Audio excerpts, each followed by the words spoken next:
Hello friends, आज हम lecture number 2 reflection of light के मिरर के न्यूमेरिकल्स लेके आए हैं। दो न्यूमेरिकल्स लिए हैं और कोशिश की है कि इन दो न्यूमेरिकल्स के बाद आपको मिरर से रिलेटेड कोई भी न्यूमेरिकल आ जाए तो उसमें प्रॉब्लम ना हो। तो इन दो न्यूमेरिकल्स को ढंग से देख लीजिएगा। मुझे पूरी उम्मीद है कि इसके बाद आपको और कोई वीडियो मिरर के ऊपर देखने की जरूरत नहीं पड़ेगी। तो चलिए हम सीधा ही अब न्यूमेरिकल आप पढ़ रहे होंगे, क्योंकि हम इस न्यूमेरिकल में हमें कनकेव मिरर दिया गया है और दिया गया है कि उस न्यूमेरिकल के अकॉर्डिंग हमें सबसे पहले क्या क्या गिवन है। हमें दिया गया है कि कोई ऑब्जेक्ट है जिसकी हाइट गिवन है 5 सेंटीमीटर। तो जो गिवन होता है हम सबसे पहले वो लिखते हैं, हाइट 5 सेंटीमीटर। ठीक है, साइन बाद में देखते हैं। और लिखा हुआ है कितनी डिस्टेंस पे पड़ा है, ऑब्जेक्ट कितनी डिस्टेंस पे पड़ा है, 10 सेंटीमीटर। ठीक है, रेडियस ऑफ कर्वेचर गिवन है r 10 सेंटीमीटर। कल की वीडियो जरूर देख लीजिएगा, 3 मिनट की वीडियो, उसमें ये सारी कंसेप्ट क्लियर किए हुए हैं। Find the nature, height and the distance. तो हमें नेचर पूछा है, ठीक है, हमें हाइट पूछी है और हमें डिस्टेंस पूछी है ऑब्जेक्ट की। तो हमें h डैश पूछा है, हमें v पूछा है, ये इमेज की डिस्टेंस है, ये इमेज की हाइट है, ये दो चीजें पूछी हैं और नेचर पूछा है। तो फ्रेंड्स सबसे पहले क्या है कि हमें f नहीं पता, मिरर फार्मूला में हमें f चाहिए होता है। तो हमें यह पता है कि जो f होता है उसका फार्मूला हमारे पास होता है r/2। ठीक है, अच्छा एक लाइन आपको कल का टेबल अगर आपने नहीं देखा है तो मैं आपको याद लेता हूं। Concave mirror all parameters are negative except object height. तो ये पॉजिटिव होगा और बाकी सारे क्या होंगे, नेगेटिव। कल की वीडियो जरूर देख लीजिएगा, मैं बार बार कह रहा हूँ, नहीं तो आपको ये कंसेप्ट समझ नहीं आएंगे। तो r/2, तो r हमारे पास कितना गिवन है, -10/2, ये आ गया -5 सेंटीमीटर। तो हमारे पास जो f है वो भी कितना आ गया है, -5 सेंटीमीटर। अब हम सीधे फॉर्मूला लगाते हैं, 1/v + 1/u = 1/f।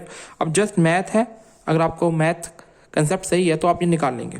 तो इसलिए मैं इस पर ज़्यादा टाइम वेस्ट ना करते हुए सीधा ही निकाल रहा हूँ। आप भी अपने अपने ढंग से इसको कैलकुलेशन निकाल सकते हैं। 1/v + 1/u, u है -10, तो -1/10 = 1/f। 1/f हो जाएगा -1/5। तो हमारे पास 1/v आ जाएगा, दैट इज़ 1/10 - 1/5। तो इसको मैं ऐसे कर लेता हूँ, 1 - 2/10, और ये आ जाएगा -1/10, और v हमारे पास आ जाएगा -10 सेंटीमीटर। कुछ गलतियां हैं जो स्टूडेंट करते हैं, एज ए टीचर हमें पता होता है, वो जस्ट साइन नहीं लगाएंगे। अगर साइन लगा भी देते हैं और ये लिख भी देते हैं तो साथ में सेंटीमीटर लिखते हैं, इसके कारण उनके नंबर कट जाते हैं और फिर बाद में क्या है, छोटी सी मिस्टेक है। ये बेटा छोटी सी मिस्टेक नहीं होती, बहुत बड़ी मिस्टेक होती है, सेंटीमीटर ना लिखना। जो यूनिट दिए गए हैं उसके अकॉर्डिंग लिखिए।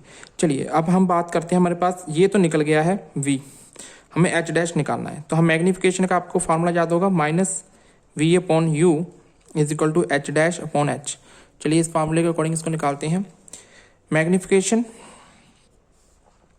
-v/u, तो v हमारे पास आ गया है, ये माइनस का साइन ऐसे रखिए, माइनस का साइन, v -10/u, u भी कितना हमारे पास -10, तो अल्टीमेटली ये कितना आ गया, -1।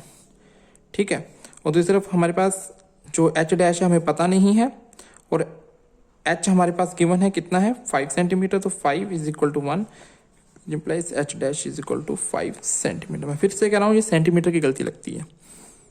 ठीक, तो ये हो गया हमारा h dash = 5 centimetre.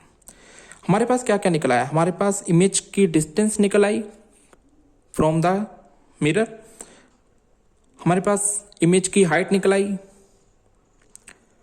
With respect to the principal axis, ये दो चीज निकल आई। एक चीज और पूछी हमें, नेचर। देखिए जब भी मैग्नीफिकेशन नेगेटिव आ जाता है, जो कि इसमें आ रहा है, देखा -1 है, तो जब भी मैग्नीफिकेशन नेगेटिव आता है तो इमेज कैसे बनती है, रियल एंड इन्वर्टेड। तो ये इसका नेचर है। आई होप आपको ये न्यूमेरिकल समझ में आ गया होगा। एक बार इसको दोबारा से देख लीजिएगा और मुझे पूरी उम्मीद है कि इस न्यूमेरिकल में आपको और कोई भी कंफ्यूजन नहीं होगी। ठीक है, ये जस्ट मैथ है, इसमें और कुछ भी खास नहीं था। तो अब हम नेक्स्ट न्यूमेरिकल की तरफ बढ़ते हैं। कोई भी डाउट हो तो आप कमेंट सेक्शन में पूछ लीजिएगा। हम नेक्स्ट न्यूमेरिकल की तरफ बढ़ते हैं, जो कि कन्वेक्स मिरर के बारे में है।